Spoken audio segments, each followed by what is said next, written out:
Hey there, sweetheart. I hope you're having a good night. Um, all I've done so far is just work, and then I read just a little bit and then showered. And I figured, why not read together? We can pick back up on Farewell to Arms. So we are on chapter 6. I like how this book has short chapters because it makes doing these videos really easy. It's like, this is the chapter. Okay, let's see. Chapter 6. I was away for 2 days at the post. When I got home, it was too late, and I did not see Miss Barkley until the next evening. She was not in the garden, and I had to wait in the office of the hospital until she came down. There were many marble busts on painted wooden pillars along the walls of the room they used for an office. The hall, too, that the office opened on, was lined with them. They had the complete marble quality of all looking alike. Sculpture had always seemed a dull business. Still, bronzes looked like something, but marble bust all looked like a cemetery. There was one fine cemetery, though, the one at Pisa. Genoa was the place to see the bad marbles. This had been the villa of a very wealthy German, and the bust must have cost him plenty. I wondered who had done them and how much he got. I tried to make out whether they were members of the family or what, but they were all uniformly classical. You could not tell anything about them. I sat on a chair and held my cap. We were supposed to wear steel helmets even in Gorizia? Man, I struggle with these Italian names. We're supposed to wear steel helmets even in Gorizia, but they were uncomfortable and too bloody theatrical in a town where the civilian inhabitants had not even been evacuated. I wore one when we went up to the post and carried an English gas mask. We were just beginning to get some of them. They were a real mask. Also, we were required to wear an automatic pistol, even doctors and sanitary officers. I felt it against the back of the chair. You were liable to arrest if you did not have one worn in plain sight. Rinaldi carried a holster stuffed with toilet paper. I wore a real one and felt like a gunman until I practiced firing it.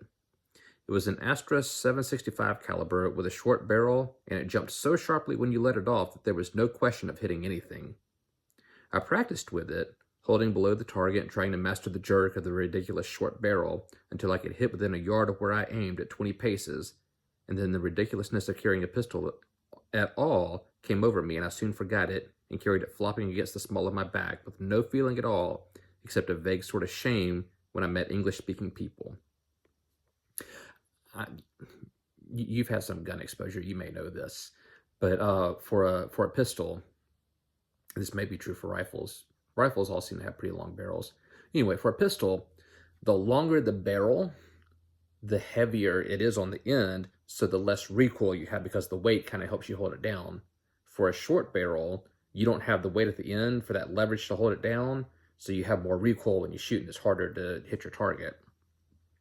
So although it's a little heavier to tote around, the longer barrel will make you a little more accurate. Anyway, I sat now in the chair, and an orderly of some sort looked at me disapprovingly from behind a desk while I looked at the marble floor, the pillars with the marble bust, and the frescoes on the wall, and waited for Miss Barkley.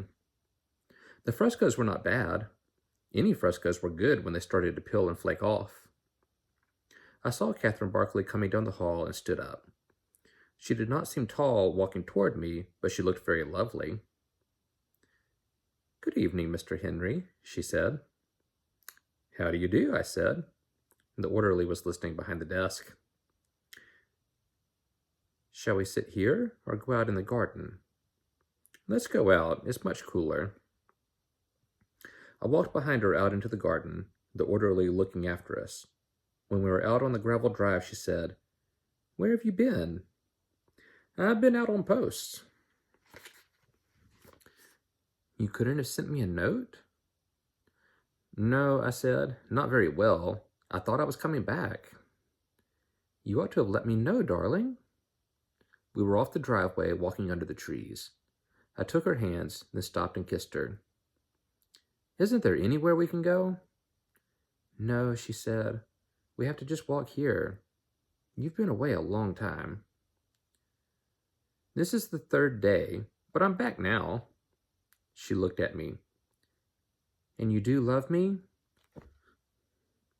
They've been on, 2 evenings together? This is the 3rd evening? My goodness. Which the last time, it's been a week or so since we read, the last time she got really hysterical after the kiss, right? And I said, you won't leave me, will you? Yeah, we're just jumping straight to it. You do love me, don't you? Yeah, she looked at me. And you do love me? Yes. You did say you loved me, didn't you? Yes, I lied. I love you. I had not said it before. And you call me Catherine? Catherine. We walked on away and were stopped under a tree. Say, I've come back to Catherine in the night.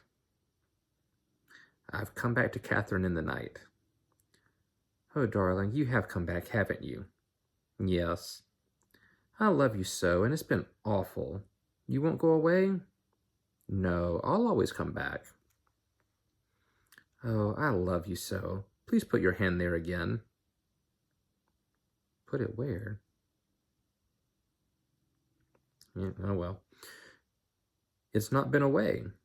I turned her so I could see her face when I kissed her, and I saw that her eyes were shut. I kissed both of her shut eyes. I thought she was probably a little crazy. I'm inclined to agree. It was all right if she was. I did not care what I was getting into. This was better than going This was better than going every evening to the house for officers where the girls climbed all over you and put your cap on backwards as a sign of affection between their trips upstairs with brother officers. I don't want any of that. I knew I did not love Catherine Barkley, nor had any idea of loving her. This was a game, like bridge, in which you said things instead of playing cards. Like bridge, you had to pretend you were playing for money or playing for some stakes. Nobody had mentioned what the stakes were. It was all right with me. I wish there was some place we could go, I said. I was experiencing the masculine difficulty of making love very long standing up. I read this book in high school. That is the one line I've always remembered from this book, and I've always wondered what he was talking about, and I still don't know, because making love, I don't think they're doing anything that involved as like kissing and holding each other. Like, I don't know why that's hard to do standing up, or why that's a masculine difficulty. Oh, I just figured it out. I think he must be talking about he wants to hide his physical reaction. Okay, sorry. I don't know which year I read this book. Was it 9th grade? Something like that? Over half my life ago. I have thought about that line, not every month, but every few months that pops in my head. I'm just like, what is he talking about? And that's the only part of the book I can remember. Okay, anyway. So he said, I wish there was some place we could go because he's experiencing the masculine difficulty of making love very long standing up. Okay. There isn't any place, she said. She came back from wherever she had been. We might sit there just for a little while. We sat on the flat stone bench, and I held Catherine Barkley's hand. She would not let me put my arm around her. Are you very tired? She asked. No. She looked down at the grass. This is a rotten game we play, isn't it? What game? Don't be dull. I'm not on purpose. You're a nice boy, she said, and you play it as well as you know how, but it's a rotten game. Do you always know what people think? Not always, but I do with you. You don't have to pretend you love me. That's over for the evening. Is there anything you'd like to talk about? But I do love you. Please, let's not lie when we don't have to. I had a very fine little show, and I'm all right now. You see, I'm not mad, and I'm not gone off. It's only a little sometimes. I pressed her hand. Dear Catherine. It sounds very funny now, Catherine. You don't pronounce it very much alike, but you're very nice. You're a very good boy. That's what the priest said. Yes, you're very good. And you will come and see me? Of course. And you don't have to say you love me. That's all over for a while. She stood up and put out her hand. Good night. I wanted to kiss her. No, she said, I'm awfully tired. Kiss me, though, I said. I'm awfully tired, darling. Kiss me. Do you want to very much? Yes. We kissed, and she broke away suddenly. No. Good night, please, darling. We walked to the door, and I saw her go in and down the hall. I liked to watch her move. She went on down the hall. I went on home. It was a hot night, and there was a good deal going on up in the mountains. I watched the flashes on San Gabriel. I stopped in front of the Villa Rosa. The shutters were up, but it was still going on inside. Somebody was singing. I went on home. Rinaldi came in while I was undressing. Aha, he said. It does not go so well. Baby is puzzled. Where have you been? At the Villa Rosa. It was very edifying, baby. We all sang. Where have you been? Calling on the British. Thank God I did not become involved with the British. That's the end of the chapter. We're moving very slowly through it. Let's see, we're on page 33. And there are 332 pages. We are 10% of the way through the book. Got a little ways to go. Maybe I need to start doing a couple of these a week so we move a little faster. By the time I do the next video, you've probably forgotten the last chapter. Oh, goodness. I don't remember if I told you. I don't think I did. I finished the book I was reading, From Sand and Ash. So I told you it was the historical fiction. It was in World War II. It was in Italy. And there was the guy that was the priest and the girl that he grew up with. They were in love with each other. And she finally talked him into being with her, and he realized that that's really what he wanted. His dad had told him being a priest was the only option for him when he was sent to Italy. And he was like, you don't want to be a burden to anyone, because he was missing one leg. He said, you don't want to be a burden to anyone. Going to be a priest is the only way where you can take care of yourself and not have people have to take care of you. So he felt like he was obligated all his life to be a priest. And he was in love with the girl, and the girl was in love with him. But he was like, well, I have to be a priest because that's just what I'm supposed to do in life. She finally convinced him, you know, being a priest is not the only way to serve God. And he was like, you know what, you're right. And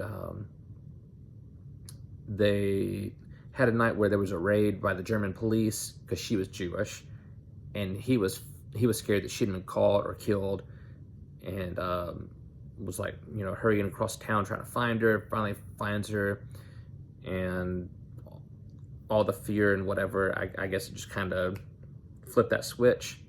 So they end up doing it that night. So you got a Catholic priest making love to a Jewish girl in the middle in 1944, World War II. Yeah. Anyway, he goes to try to stop some other raids and gets caught up and gets sent out with 350 men.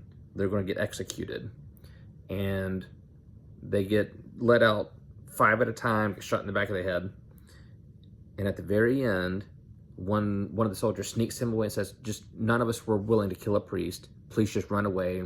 Like, we've all been out here drinking whiskey and stuff just to get our courage up because we didn't want to do the the killings, the massacres. So he manages to get away, although he's really beaten up because he was in a prison with the German officers for days and got beaten and interrogated because he was hiding Jewish people. Anyway, the girl that he was in love with in this time got put on a train and shipped off to a concentration camp. Except she managed to jump out of the train on the way, but she couldn't make it very far because they actually were in Germany by the time she got off the train. So she's hiding and you don't know what's going on.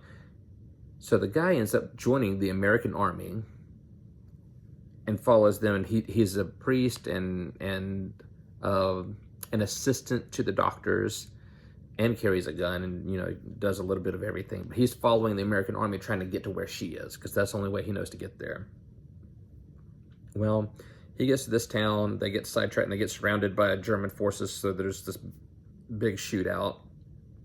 Bombs are going off, whatever. Well, there's a little break, and this old woman comes scampering in. She says there's a woman that she's trying to give birth, and she's having trouble. We need a doctor. And they said, we don't have any doctors to spare. So they have this guy, the priest, said, just do what you can. Here's some basic instructions to help her along in the beginning process, whatever. Well, he follows this old woman. He's like, I don't know what to do. I think this is a bad idea, but what else can he do? So he gets there. Well, guess who it is? The girl he's been in love with. They did it the one night, and it was just spur of the moment, so no thought of birth control or anything. She's pregnant with his baby. So he helps her deliver.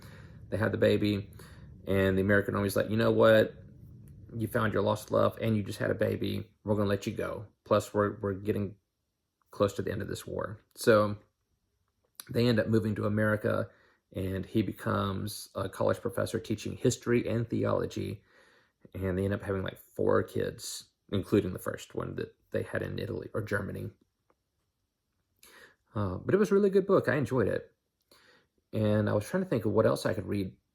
But what I started last night was it's a book called The Phoenix Project. You probably would not like it. I probably wouldn't have liked it a few months ago. But it was one that my boss recommended to me when we were doing my annual review. He said, I think this would be good to help develop leadership, whatever. So the book is about this guy, and apparently it's a true story. He's like writing what really happened to him. He was in IT operations, which is not exactly what I do, but it's like adjacent to it. So it's close enough that there's a lot of overlap and parallels and what have you. That made me think of Sue. What did she say? And so on and so forth, and what have you, whatever. Anyway, sorry, sidetracked. So the company he works for, they're really struggling. They're like 2 years behind on a project that they're trying to get delivered, which is crazy to me. They're like $10 million over budget. Right, who's been running this show? Anyway, whoever the VP was of IT operations got let go because things were not going well. So this guy gets called into the CEO's office Monday morning. It's like, hey, we need to have a meeting. And he gets there and they're like, hey, the VP of IT operations is gone. Congratulations, you're the new VP. And he goes, I don't want this job. And they said, but it's yours now, and we need you to fix things, and it needs to be fixed, last week.